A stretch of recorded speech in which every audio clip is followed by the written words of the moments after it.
নমস্কার। আজকে বলবো ৬ সংখ্যা নিয়ে। ৬ সংখ্যার জাতকদের এই সপ্তাহটা কেমন যায়? এই সপ্তাহ বলতে ১৫ই জুলাই টু ২১শে জুলাই। ৬ সংখ্যার জাতক বলতে ৬, ১৫, ২৪ যেকোনো মাসে এই তারিখে যাদের জন্ম তাদের মূলাঙ্ক কিন্তু ৬।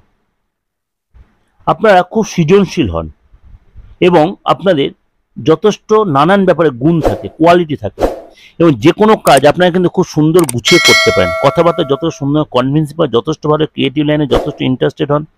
দেখার মধ্যে একটা চটকদারি ভাব থাকে আপনাদের মধ্যে এবং আপনাদের স্পেশাল কোয়ালিটি থাকে, যেটা প্রেমের জায়গাটা আপনার যথেষ্ট ভালো, ভালোবাসা, লোককে ভালোবাসা দিয়ে জয় করতে পারেন। চলুন এই সপ্তাহটা আপনার শিক্ষাগত ব্যাপারটা কেমন যাবে। এই সপ্তাহে ১৫ তারিখ থেকে ২১ তারিখ সম্পূর্ণ জোশ থাকবে, পড়াশোনায় যথেষ্ট কনফিডেন্স বাড়বে, উচ্চশিক্ষা করার ব্যাপারে যথেষ্ট আপনার সাকসেস পাবেন। আপনি বিদেশ যেতে চান সেখানে সাকসেস পাবেন এবং আপনার মনের ইচ্ছা কিন্তু এই সপ্তাহে পূরণ হওয়ার প্রবল সম্ভাবনা।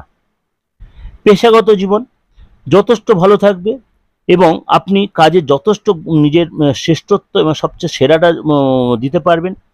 বসের কাজে যথেষ্ট প্রশংসিত হবেন। আপনাকে অন্যদের থেকে একটু আলাদা করে দেখা হবে এবং ভালো সুযোগ সুবিধা পাবেন। আপনি ব্যবসা করে থাকেন, নিজস্ব ব্যবসায় আপনি নতুন করে চুক্তি, নতুন করে ডিল হতে পারে, অর্থ লাভ হবে, অর্থাৎ আর্থিক জায়গাটা যথেষ্ট মজবুত দেখা যাচ্ছে। শরীর স্বাস্থ্য এই সপ্তাহে সুস্থ যথেষ্ট থাকবেন এবং আপনি কনফিডেন্স এত হাই থাকবে আপনি নতুন কোনো রিলেশন বা নতুন কোনো যোগাযোগ করতে পারেন। সরি টু সে, এগুলো কিন্তু সাবধান।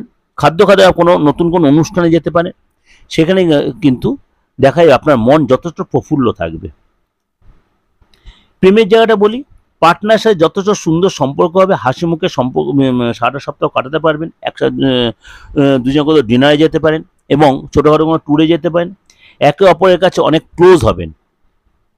কি করবেন এই সপ্তাহে? অবশ্যই প্রতিদিন ওং দ্রাং দ্রিং দ্রোং স শুক্রায় নম এই মন্ত্র ৩১ বার জপ করবেন। যদি পারেন কোনো প্রতিষ্ঠিত মন্দিরে গিয়ে একটু আপনার দই আর মিষ্টি দিয়ে পুজো দিয়ে আসতে পারেন। দই আর মিষ্টি দিয়ে পুজো দিয়ে আসতে পারেন, সেটা যে কোনো একদিন শুক্রবার দিয়ে করে দিয়ে আসবেন, সেটা আপনার জন্য যথেষ্ট ভালো হবে। ওভারঅল এই ডিসকাশন দিলাম। অবশ্যই এর সাথে সাপ্তাহিক রাশিফলটা শুনবেন। ১৫ জুলাই টু ২১শে জুলাই সপ্তাহে আপনার রাশি অনুযায়ী অবশ্যই সেটা অনেকাংশে আপনাদের স্মুথ হবে, আপনাদের চলার পথটা। ভালো লাগলে লাইক করবেন আর যতটা লোকে শেয়ার করবেন। এই দিগদর্শন মন্ত্র দুটো চ্যানেলে করে রাখলে প্রত্যেকবার সবার আপনার কাছে পৌঁছে যাবে। আর যোগাযোগ করতে অবশ্যই বুকিংয়ে ফোন করবেন। দেশের যে কোনো প্রান্ত থেকে যে কোনো অসুবিধার জন্য আমি আপনাদের সবসময় সহযোগিতায় আছি। অবশ্যই সেটা সামান্য রিমুনেশনের বিনিময়ে। নমস্কার, ভালো থাকবেন।